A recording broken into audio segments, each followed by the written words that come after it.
By 1874, Jesse James was America's most wanted outlaw. 14 bank robberies across Missouri, Kentucky, and Iowa. 9 suspected murders. $5,000 reward. Newspapers showed his wanted poster. Cold eyes, no smile, and always that silver locket around his neck. Same week the posters went up.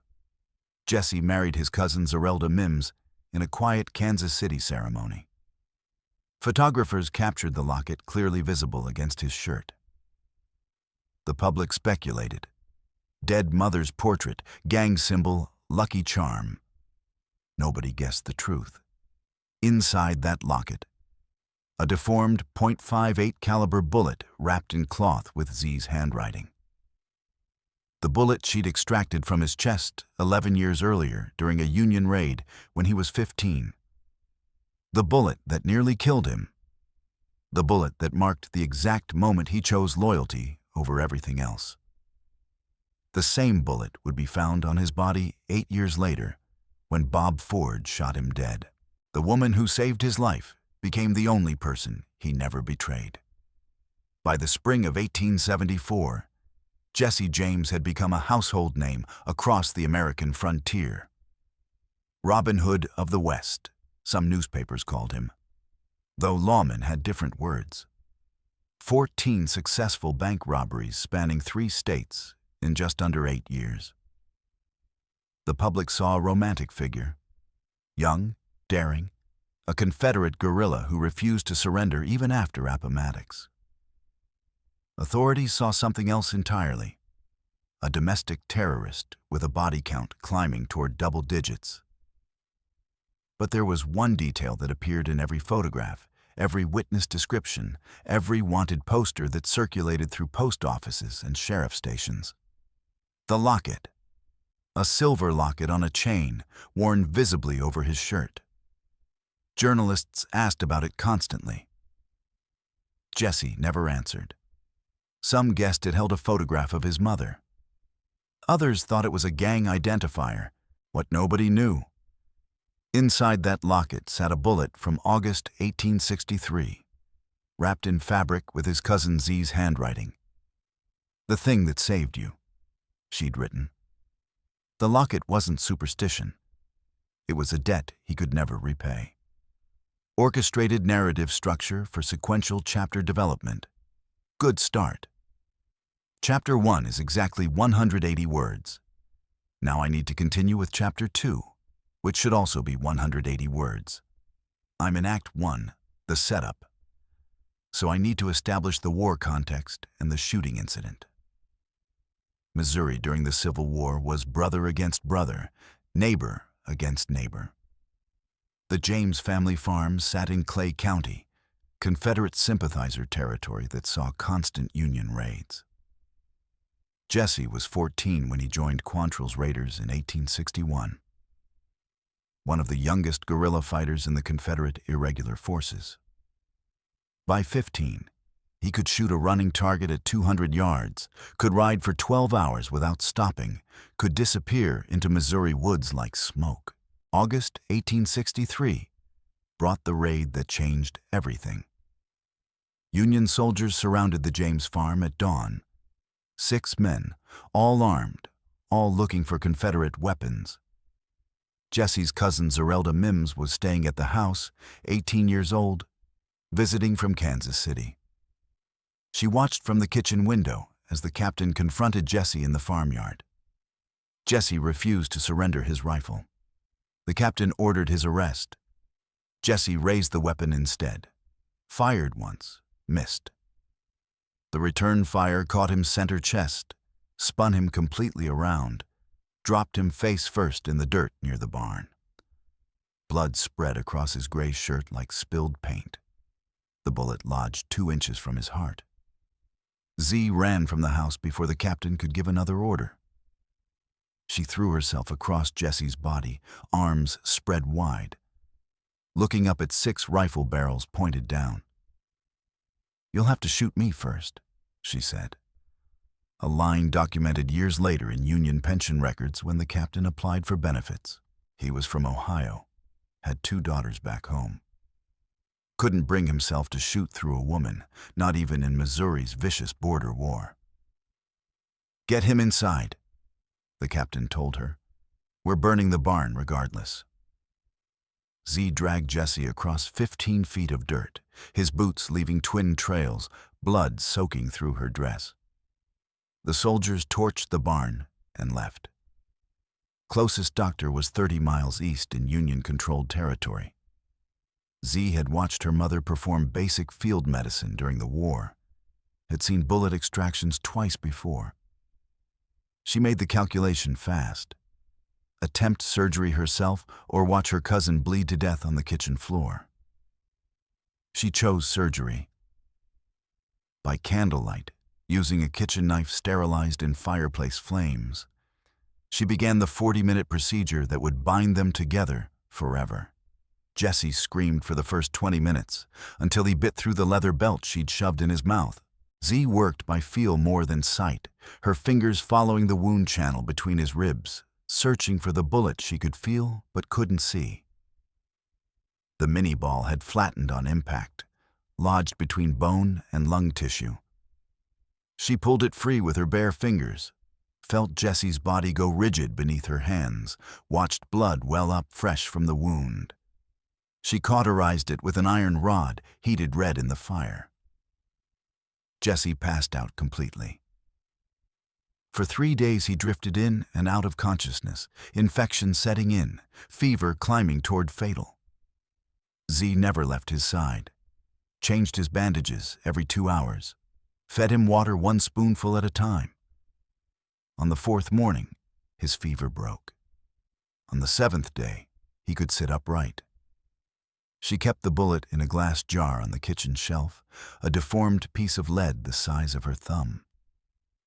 "The thing that saved you," she wrote on a scrap of cloth wrapped around it. Jessie asked why she did it. "Because family protects family," she told him. He saw her differently after that. Not just cousin. Lifeline.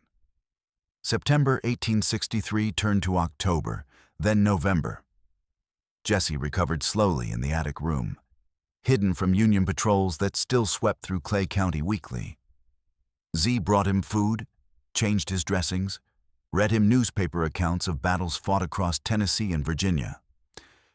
He told her about Quantrill's raiders, about midnight raids on Union supply lines, about the particular freedom of living outside all laws. She listened without judgment. When the war ended in April 1865, Jessie faced a problem thousands of Confederate irregulars shared. No pardon, no amnesty, no path back to civilian life. He'd killed Union soldiers. That didn't wash away with Lee's surrender at Appomattox. Z returned to Kansas City to live with relatives. Jessie joined what remained of his guerrilla unit, men who refused to accept defeat. The bullet stayed with her in its glass jar, sitting on her dresser in a boarding house room. Jessie visited her in secret 3 times that first year. Always after dark, always alone, always checking the street before knocking. On the 3rd visit, in December 1865, he touched the jar. "I stopped being afraid of dying that day," he told her. "When you pulled that out of me, something changed." She didn't understand yet, wouldn't understand for another year, when the first bank robbery made headlines. February 13th, 1866. Clay County Savings Association in Liberty, Missouri. 12 men rode into town at noon, split into groups, entered the bank with pistols drawn. They left with $60,000 in cash and securities. One civilian, a college student named George Wymore, died in the crossfire on the street. It was the first daylight bank robbery in American history, and Jesse James helped plan it. The reward started at $500. Jessie visited Z 3 weeks later, told her about the money, not bragging, confessing. "Is it worth it?" she asked. He said the only honest thing he could. "I only know war. This is the same thing with different enemies." She wanted to argue but recognized the truth in his eyes. The bullet jar sat between them on her dresser. He reached for it, held it up to the lamplight, examined the flattened lead. "That's the day everything changed," he said.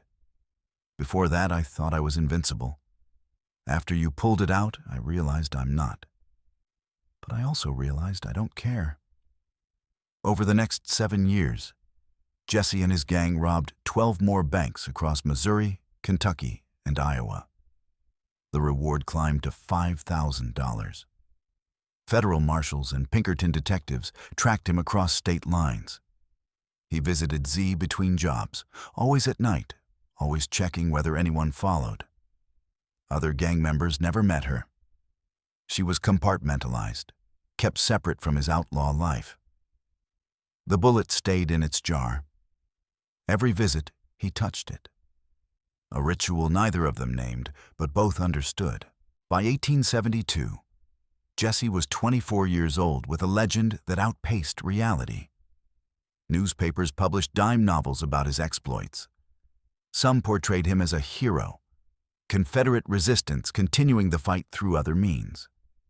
Others saw him clearly, a murderer using politics to justify theft. The truth sat somewhere between. Jesse robbed banks that had foreclosed on Missouri farmers. He also killed anyone who got between him and escape. Z watched his transformation from a distance, through newspaper accounts and his increasingly rare visits. She was 27 now, unmarried, living quietly in Kansas City. People asked why she never found a husband. She never explained. In November 1872, Jesse showed up at her boarding house after midnight. He brought the bullet jar. She'd sent it to him 6 months earlier through a trusted intermediary. He set it on her kitchen table and asked her to marry him. Not romantic, direct. "You pulled this out of me," he said, holding up the jar. "You're already part of me. Have been since 1863. She told him the condition: quit the outlaw life after marriage. Settle somewhere quiet, use the money he'd saved, start legitimate. He agreed without hesitation. It was the first lie he ever told her. But she wanted to believe it, so she did. They planned the wedding for April 1874. Jesse commissioned a silversmith to create a custom locket, large enough to hold the deformed bullet and a scrap of the cloth she'd wrapped around it with her handwriting still visible. He wore it on a chain starting in January 1874. Photographers noticed immediately. So did law enforcement. January 1874. Jesse planned what he told himself would be the last job before going straight. A train robbery near Gads Hill, Missouri.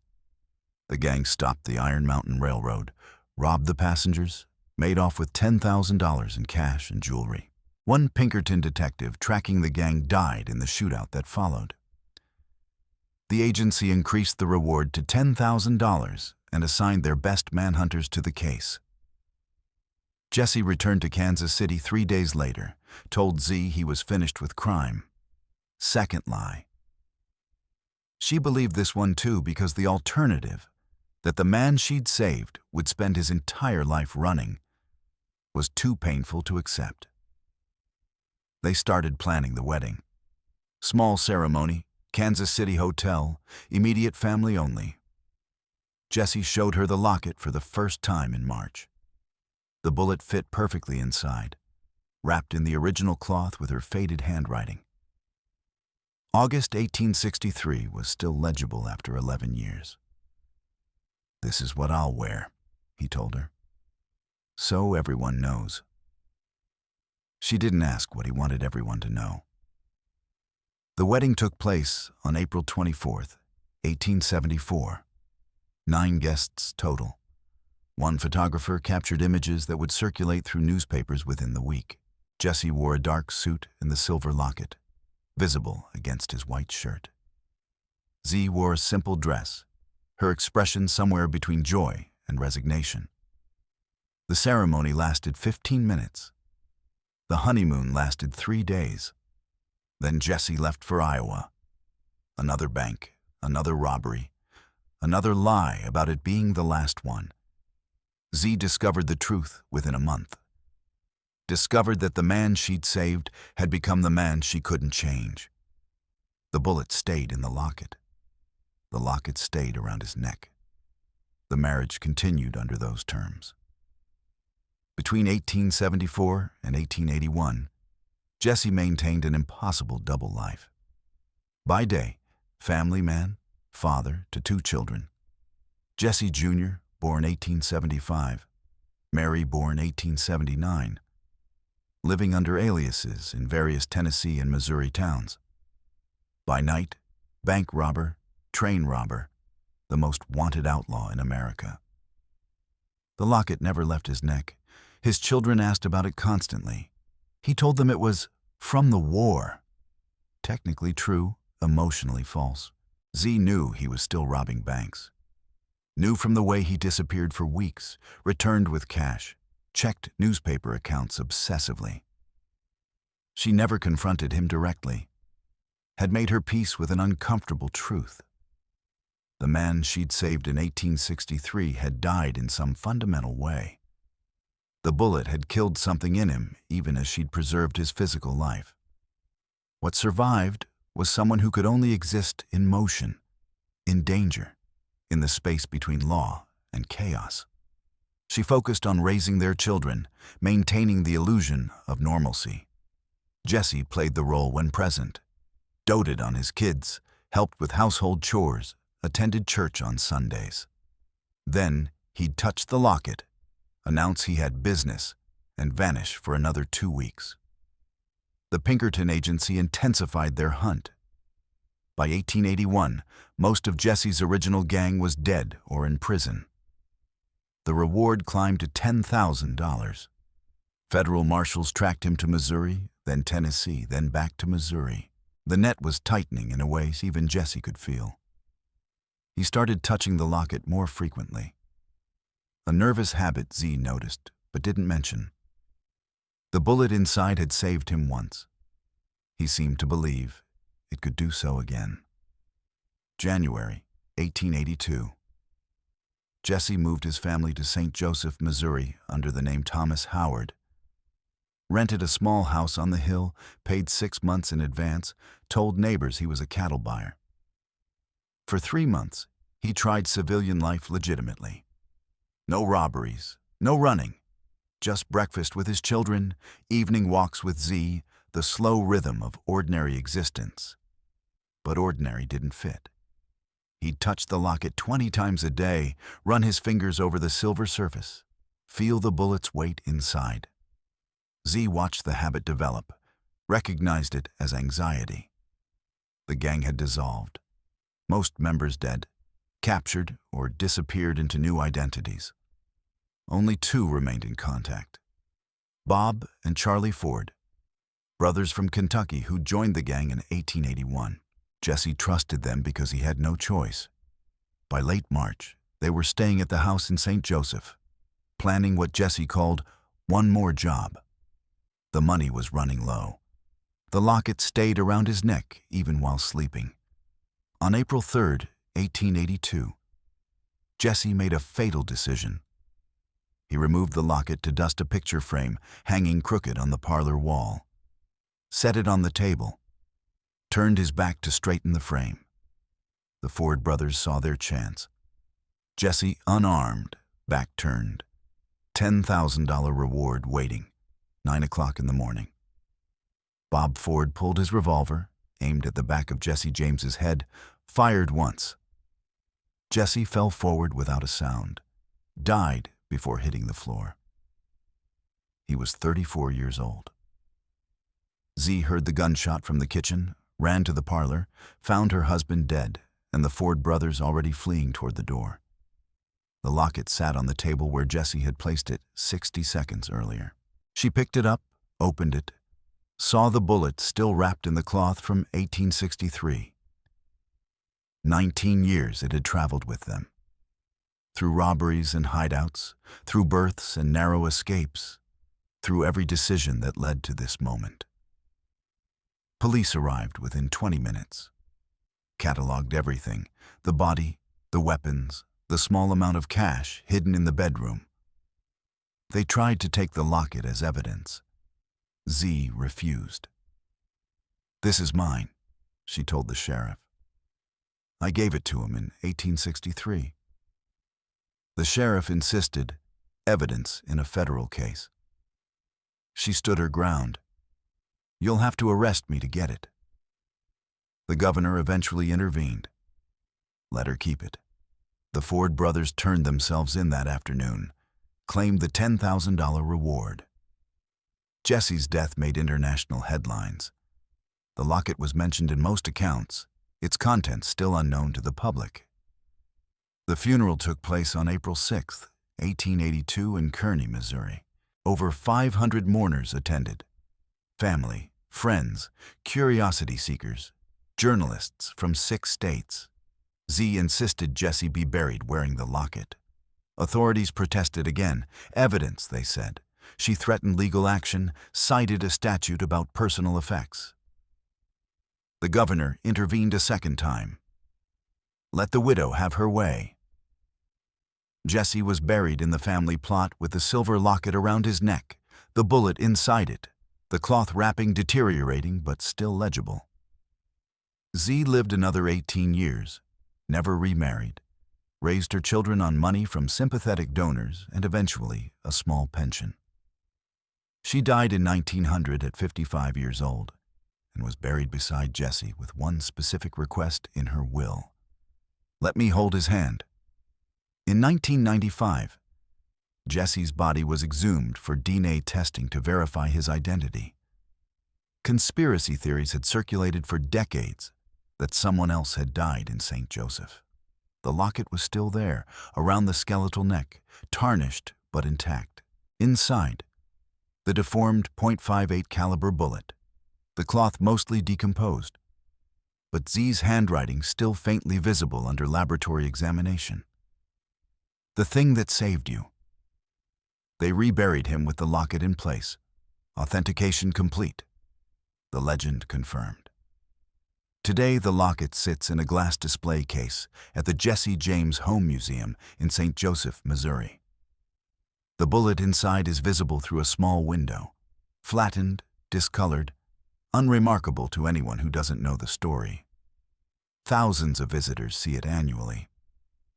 Most focus on the outlaw legend, the robberies, the manhunt, the betrayal. Few ask about the woman who saved him when he was 15.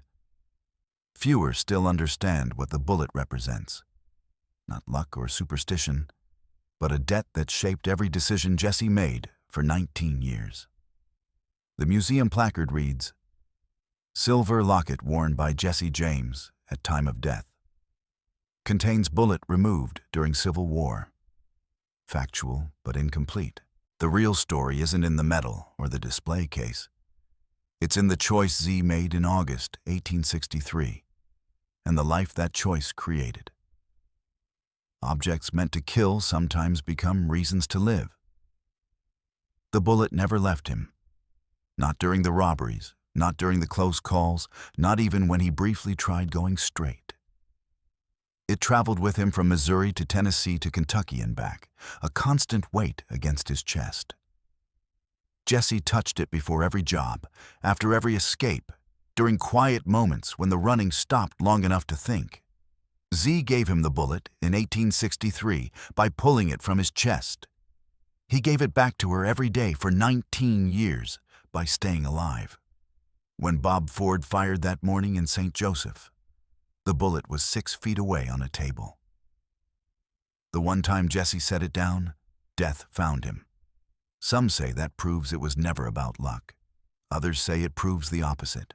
The locket sits in its case now, the bullet visible inside, the story hidden beneath a century of tarnish. Fame is what people remember. Loyalty is what people forget. The bullet survived them both,